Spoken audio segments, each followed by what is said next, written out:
Danjo, hello everyone. Thanks for stopping by.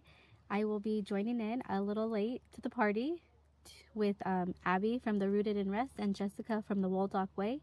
They do fun collabs every month for homeschooling parents to join in and just collab and see each other's different styles of living, how we go about homeschooling and how there's so many different ways that it can be done, and just share a little bit about each topic. Every month there's a different topic, so definitely check those out. So this month's topic is mother culture. At first I'm like, mother culture, what is that?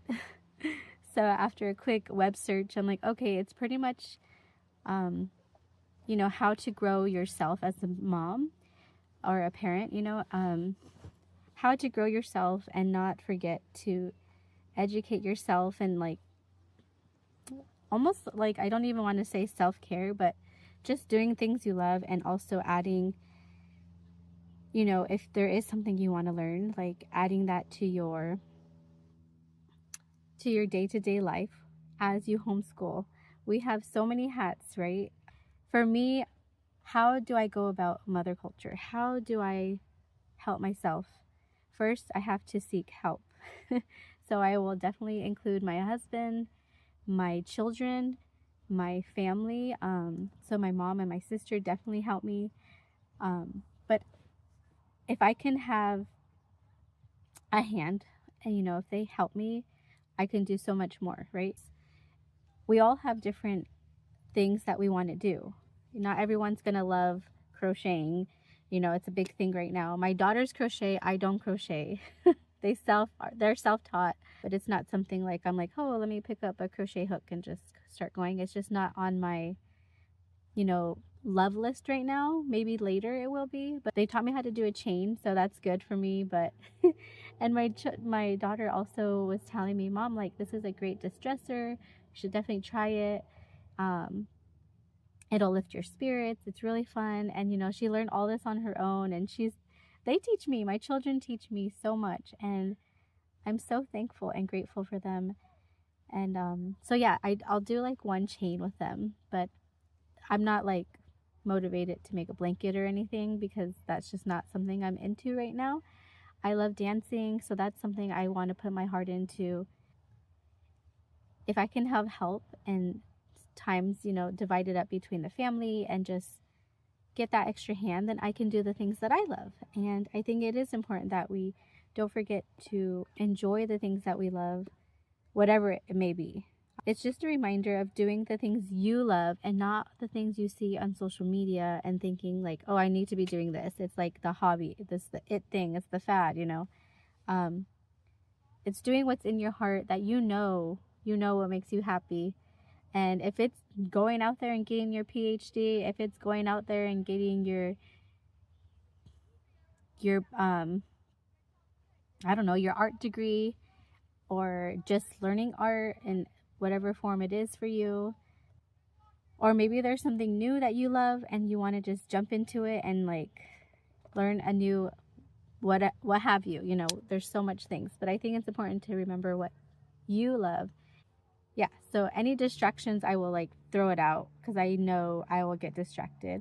I did give up social media, and I think 2022 went cold turkey, and I never looked back, and I do not regret it one bit. I still do Pinterest and YouTube, because those are like favorite things of mine. But other than that, I just, texting or calling, old-fashioned way. I just felt like having social media just felt like a job, like where I gotta like put in effort and make sure I'm like liking everything every day, because we do have family and friends on there, and it is hard, and I don't feel like it's really connecting us. I don't know, I just felt like it took a lot of energy from our day-to-day family living, so I had to just cold turkey let it go. So when I made space for that, I made space more to grow myself and to do things that I love alongside my family. That's another thing. So number 3 would be to make sure your bedroom is your sanctuary. I did it last August, before school started last year. That was like my first priority, was to get my bedroom feeling like a sanctuary and just like clutter free. And like I was at my own spa. Like I can just go in there and there was nobody else's things but my husband's and I's stuff. And like even my husband, I was like, okay, this doesn't need to be in here. It's got to go. It's got to go. So that it was very peaceful. So when I did need a break, I had my room and it felt like I was on a, getaway. It's been great. And I'm so happy that I started focusing on my room first before anything else in the house. That was like the hugest, a huge impact for me before we started homeschooling last year. Another thing that helps me with mother culture, or just, being able to do the things that I want to do, another benefit that has helped me along the way is last year. So again, before school started this year for 2024-2025, I had reached out to my mom. But I reached out to my mom and was like, hey, we take turns seeing each other like once a week. I'll go there and she'll come to our house.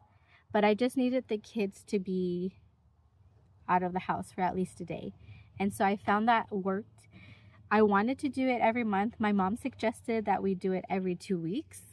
But my children were not having it. They're like, oh my gosh, Mom, you're gonna like drop us off?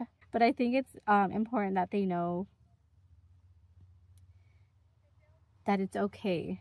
It's okay to be apart from mama sometimes. And I love that they want to be with me all the time. And that's kind of like, it's a huge blessing. But I also need to show them that sometimes mom just needs my own alone time for 24 hours at least. Because we homeschool, I think 24 hours is not bad, because I do see them 24/7. So once a month I thought was great, but my mom's like, let's make it twice a month. That's great. That'll help me in different areas, whether it be housework, whether it be anything I'm doing for mother culture. Fast forward to now, this past school year, it didn't happen once a month. It didn't happen twice a month. It happened every 3 months. I counted. Yeah, I definitely kept track because I would count down. I'm like, oh, it's almost that time. And just as baby steps to feel those feelings, like it's okay to be apart for a little while. Okay, so another thing that's major for me, aside from all the other things, is having a home that doesn't feel like I'm cluttered in. So for the past 3 years, I've been decluttering to keep my mind happy so that I can perform and do my mother culture things. I need a clutter-free home. So this book has been amazing. My daughter found it for me a couple months ago and I just love it so much. It's just like we'll pick a page and play a game and be like, okay, let's do this together. But if it's a task I need to do on my own, I'll take that 5 minutes and let the girls know like, hey, it's 5 minutes. Let mommy do this fun little task from the book. I'm going to try to play this game. And it'll just give me a little inspiration to do something around the house. And it won't hog up our day either. So it's been wonderful. I did it all January. I decluttered one item every day and it made such a huge impact. Mind you, I was already decluttering 2 years prior. But I've really been like pushing it like, come on guys, we can get more out. We can get more out. Okay, let's see. A layer of dust is a sign that you should give away or sell an item. Okay, let's see. The difference between try and triumph is just a little umph. So cute. Reduce the amount of unsolicited mail you receive. Block out time on your calendar to clear clutter, then show up for your appointment. Okay, so you show up for your appointment, you get it done, and then, hey, you have extra time to do your mother culture activity.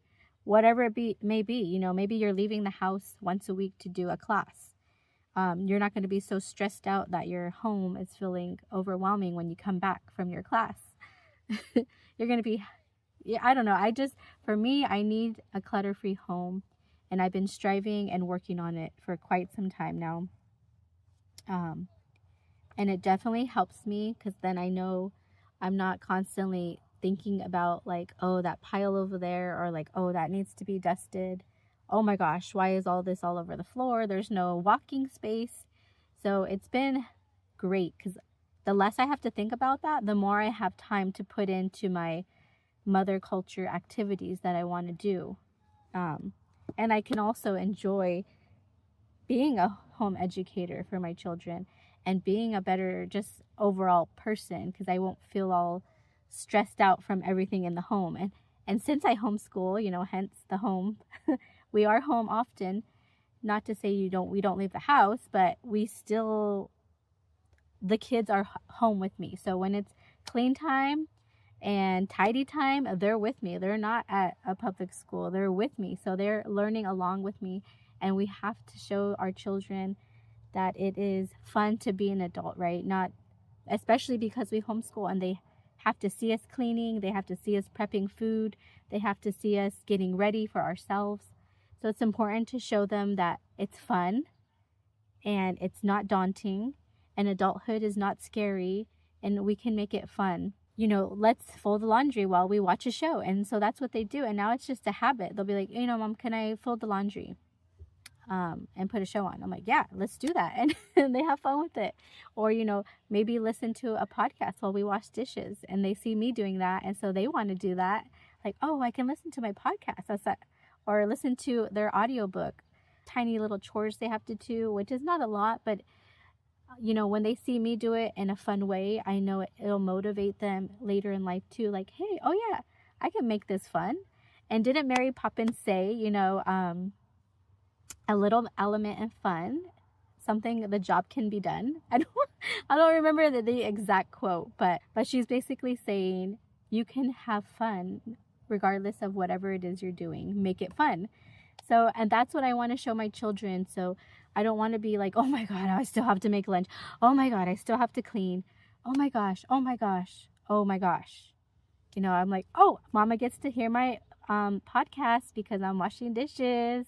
I lost battery for a second. Back to having a clear space, a clear home. I got these fun books, and a lot of them have to do with like having a easy access entryway, and having life feel more easy, And I just love getting these types of books. They're so inspiring. I don't have to open my phone and look through Pinterest or through the web. I can just open these books and magically feel like, see, this is how our room should look like. Just clean, clear space, and whatever that means to us. We know how we want our room to look and feel. But I just love like looking through these pages and getting all the inspiration so I can incorporate it into my home my way. Organizing your life. Really quick on this one, I'd say they have a 28-day challenge. A lot of these books always start with the entryway. I personally think our bedrooms are important because I can always, being a homeschool mom, I can always retreat to my bedroom and just kind of feel like I'm at a spa and I'm on my own getaway. Because I started in my room, I have a place to go to. But yeah, it's great to start in the room, and that's what really has helped me. And then I've been slowly working on these different spaces from just following fun books like these. I just absolutely love these ones. So here's the stack. It's like Pinterest in a book, and make my home feel similar but in my own way. That makes me happy, so I can continue doing my mother culture activities and feel like I don't have all this housework to do. So here's another fun bedroom inspiration. Like if I don't want to be on my phone, I'll get some books to look at instead of being on Pinterest, and these have been such a fun ones right now. This year I've been rechecking these out, and they are super fun. I've been wanting to do look at these macarons. We've been wanting to do this, the message. But it's just inspiring. And so this is one of my mother culture, or one of my activities. I love crafting. I'm not like the best crafter, but I do love crafting. And I've been wanting to make this for Father's Day for my husband coming up. Here's a so cute. And it just shows you, it's only like 2 or 4 pages depending. And look at this, how cute. I know like the web has like a lot of these different inspirational craft things, but just having it in a moment's notice in our home just to get that inspiration without picking up a device is just very nice. Here's another one I've been enjoying. And just this fun pages. They're just beautiful pictures. And this is what I see when I'm in my home. I'll see like, oh, because I love the dishes that I bought. I love seeing the dishes clean, stacked up, and I'm like, they look so beautiful together, even though, you know, it's just dishes. It's dishes that we carefully selected, and when you see them dirty or clean, I feel like they still look beautiful. And these are little snippets I get in how I feel when I see certain things in our home. And I'll stop and reevaluate, you know, when I'm walking through, you know, to get from one room through another. I'll look at my children and be like, look at the beautiful art they're making. I just need to zoom in, like these photos, you know, I just need to zoom in and just take in all the beauty that they're doing. And yeah, but these are the ways how I keep my mother culture alive and make sure that I incorporate it. Is just making the time for it, and also just penciling it in, because we are important, and our homeschooling lives that we run and that we chose, I feel like I wouldn't want it any other way. Okay, so I actually wanted to end with a read. My last video, I don't want to say I ended abruptly, but I did kind of just say, see you later, bye guys. So I would like to end with a quick read to just leave you with a little bit more inspiration. This is from A Simple Home, Melissa Michaels. Make the most of your space. Your home is your special place to live life, whether you're living in your dream home or a small apartment. The same rule should apply to getting yourself organized. Make the most of the space you have. Best of all, as you organize your home, you also organize your life. You don't waste time searching for missing items. Your surfaces are clearer, so your mind feels clearer too. You're not afraid to entertain friends or neighbors. Your home won't be perfect. That is the truth. Because honestly, our seasons change, our children are in different phases, we're in different phases, maybe we're learning new things in our mother culture, you know, what we want to strive for, what our goal is for the month or for the year or for the what have us. Our goals and for all of the family are different, and so our home is going to always be changing, and it's never going to be the same. So it will never be perfect, because there is no perfect. And it's important to remember the seasons that we're all in.